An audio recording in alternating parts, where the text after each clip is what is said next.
ভারতের মেয়েরা বুরকার জন্য তাকবীর তুলে, ফিলিস্তিনের মেয়েরা মসজিদুল আকসার জন্য হাতে অস্ত্র তুলে, আর আমাদের দেশের কিছু মেয়েরা কাপড় খুলতে যুদ্ধ করে।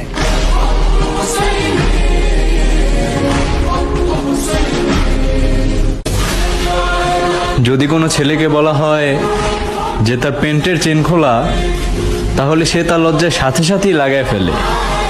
আর যদি কোনো মেয়েকে বলা হয় যে তার বুকের ওড়না নাই কেন, তাহলে সে তাকে আর উল্টা নজর ঠিক করতে বলে।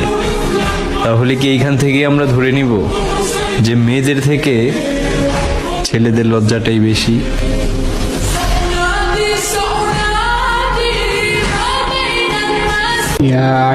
যদি কবর থেকে চিঠি লেখা যেত, তাহলে হয়তো কিছু বাবা তার মেয়েদেরকে লিখতো, একটু পর্দা করে নে মা, তোর জন্য আজ আমি কবরে ভালো নেই।